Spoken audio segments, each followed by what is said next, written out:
All right, welcome back. This is session 6, or part 6 of our Atonement study.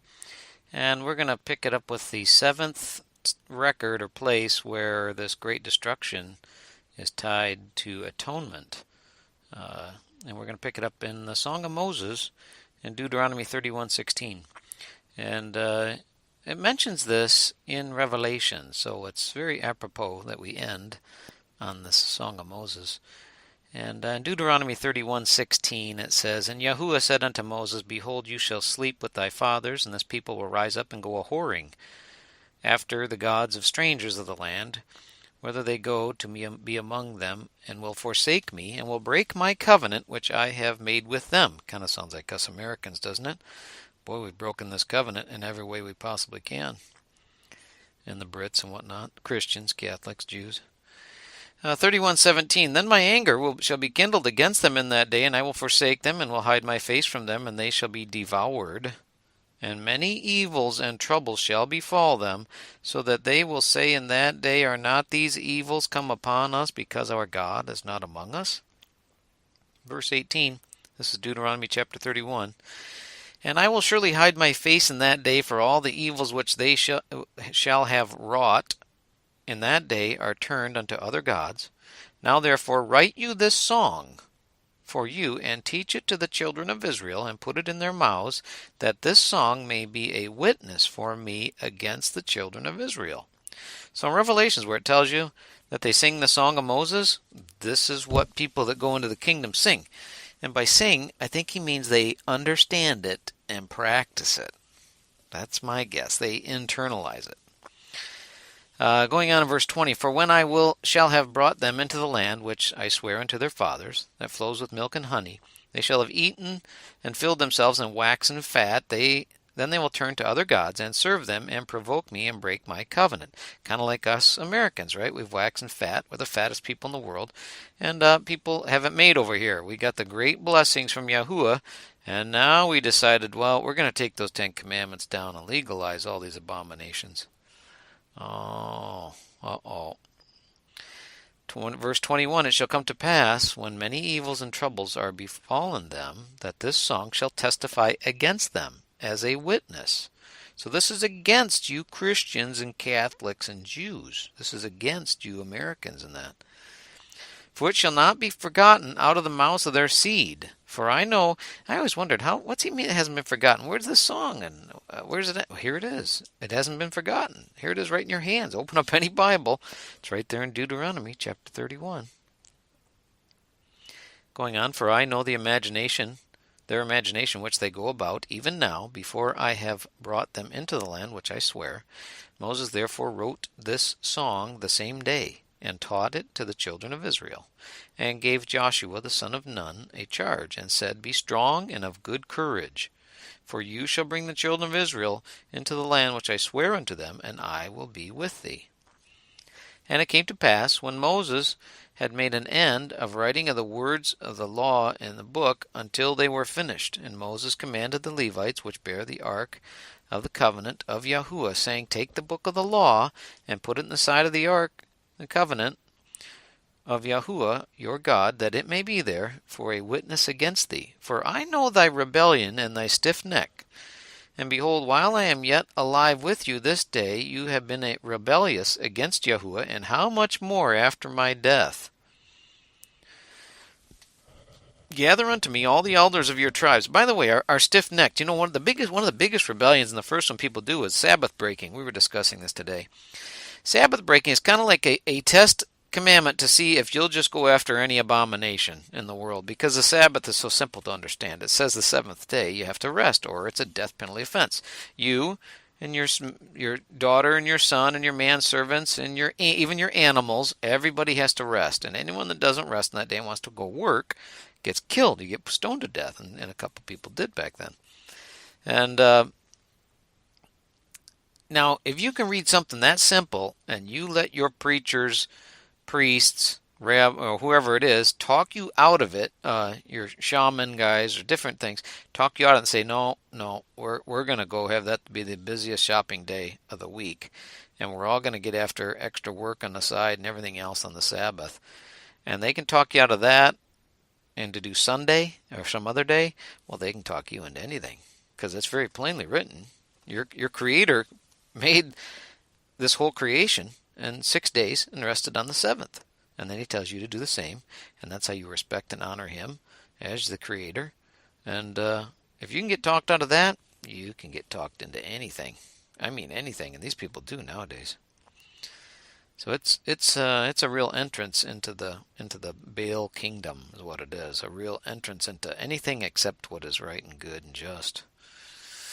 Whew, to not keep the Sabbath. 28. Gather unto me all the elders of your tribes and your officers, and I'll speak these words in their ears, and call heaven and earth to record against them. This is way back then, and it's recorded against you today, you descendants of all these tribes.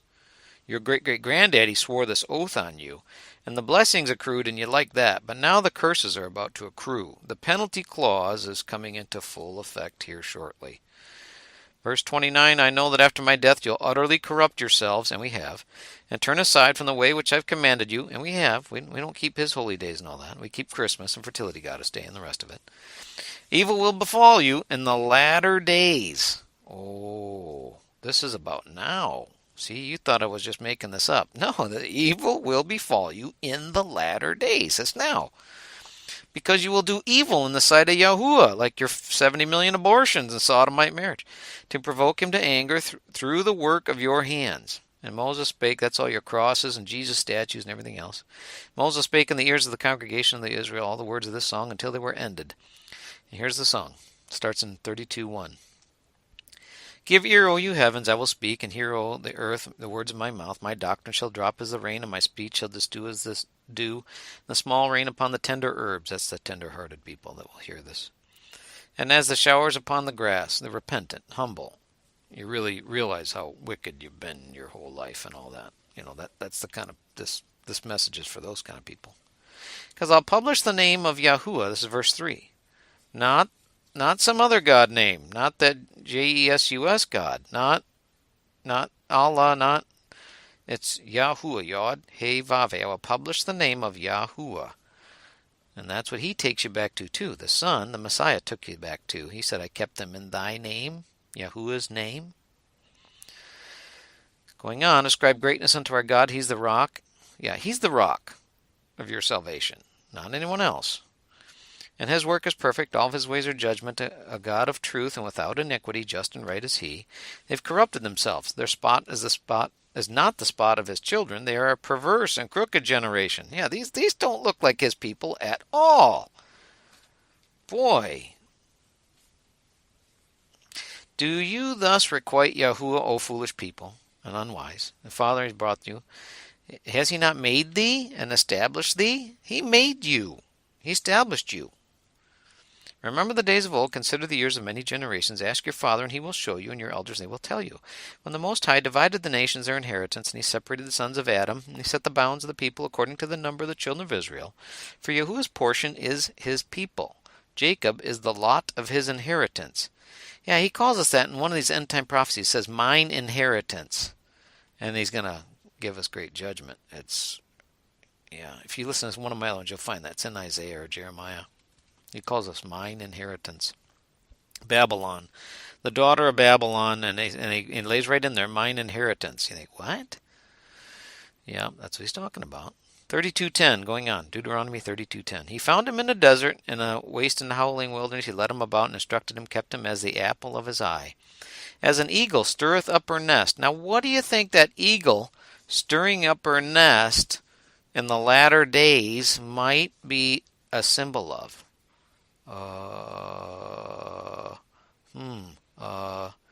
The USA. The USA, right? He flutters over her nest, spreads around her wings, taketh them, and beareth them upon her wings. He could have used some other symbol, but I kind of think that's tossed in there to let you know that, hey, you USA guys, that's your symbol. Yahuwah alone did lead him. There was no strange God with him. He made him to ride on the high places of the earth. We sure have. That he might eat the increase and suck honey out of the rock. It goes on to tell you how good it is. Jeshurun waxed fat and kicked. Thou art waxen fat and grown thick. Thou art covered with fatness. And he forsook God, which made him, and lightly esteemed, or the Elohim, which made him, and lightly esteemed the rock of his salvation. Yeah, everybody's kind of lightly esteeming the the God of creation, the Elohim of creation. They don't want to listen to him.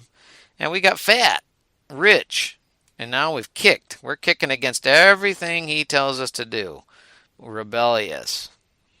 They provoked him to jealousy with strange gods and abominations. They provoked him. We've got every abomination from dishonest money all the way down to the latest one, the great one we talked about already. They sacrifice unto devils, not to gods, and gods who came up. New gods. Yeah, your Jesus gods. They're making them up new, and they change it all the time. It's not even the same as it was 50 years ago, because they all wore dresses and they outlawed abortion, and they were supposedly worshiping the same God. Yeah, we just been turning it and twisting it to whatever we want, I guess. We're unmindful. We've forgotten the God that formed thee, and abhorred them, provoking of his sons. Oh, yeah, when Yahuwah saw it, he abhorred them because of the provoking of his sons and his daughters. Now, there's a few out here that are keeping all these commandments, and they're being provoked by the rest of you. If you try to have more than one wife like Jacob, oh, God, they'll just tear you limb from limb. And if you try to do all these, if you try to have a Passover in your backyard, they think it's something kooky and crazy. They want to call the cops on you or something. Yeah, this is the provoking of his sons. When you try to do right, according to what the scripture says, if you try to live like Abraham, Isaac, and Jacob did, and this people today, you can count on being provoked. And more than that, boy, they're really going to try to gouge you. Whew. He said, I will hide my face from them, see what their end shall be. They are a very froward or perverse generation, children in whom is no faith or obedience. Yeah, there's no faith or obedience in these end time people here. Very little. They have moved to jealousy with that which is not God. They provoke me to anger with their vanities. We have all these vanities. And Christmas, Easter, fertility goddess day, bunnies, rabbits, and eggs, fertility symbols, all this trash. And jealousy and move them out of people, I will provoke them with anger with a foolish nation. A fire is kindled in my anger, shall burn to the lowest hell, and shall consume the earth with her increase, and set on fire the foundations of mountains. What do you think what do you think it is that's gonna set on fire the whole earth and burn you up, along with, these Americans up, along with the mountains and foundations and everything? Yeah, nukes. Nukes. That's the people that he said this foolish nation is going to bring against you. I'm going to heap mischief upon them. I'll spend my arrows upon them. That's those shiny arrows, those missiles. Burnt with hunger and devoured with burning heat and with bitter destruction. That's you when you're grabbing your groin like a woman in travail going, ooh, girl, as that fireball consumes you. I will also send the teeth of beasts upon them and poison the serpents of dust and the sword without and terror within. Yeah, that's what we got. The terror, the war on terror. Our own guys within. Shall destroy both the young man, the virgin, the suckling, and gray hair. I'll scatter them into corners. I'll make the remembrance of them to cease from among men. Were it not, I feared the wrath of the enemy. And he goes on. They're void of counsel. Neither is there any understanding in them. Yeah, your preachers are void of counsel, and there's no understanding in them. And he jumps down. Going down, their rock is not our rock. Their vine is the vine of Sodom, and their clusters are bitter. Yeah, we're Sodomites over here now. Sealed up. Is this not sealed up among him? He's watching all this. Belongeth to me is vengeance and recompense. Their foot shall slide in due time. The day of their calamity is at hand. That shall come upon them that makes haste. That's coming quickly upon you. And Yahuwah shall judge his people. And he goes on, and he's going to say, where are your gods and their rock in whom you trusted, and that did eat the fat of your sacrifices? Where's those priests and preachers that were sucking up your money and your offerings and all that? That's what he's talking about in all this. He's going to make his arrows drunk with blood on you from the beginning of the revenges upon the enemy. And now here's what I wanted to get to is 32:43. Rejoice, O you nations, with this people, for he will avenge the blood of his servants and render vengeance to his adversaries. That's the Americans. That's the people that think they're going to be raptured. Those are his adversaries. Those are the ones he's coming to fight against. And will be atonement. It says merciful in the King James, merciful unto his land, but the word there's atonement. It's a very poor translation, merciful. And most translations are poor. I've only found two that are good. In ISV, it says he will cleanse both his land and the people. That's atonement. And the NAB, actually the Catholic Bible, I was reading that, and it says avenge the blood of his servants and purges his people's land. So that's what's coming. This is all tied to atonement again. So maybe this is coming on an atonement. Well, boy, we're in 15 minutes already. We'll pick it up there next time. Hallelujah.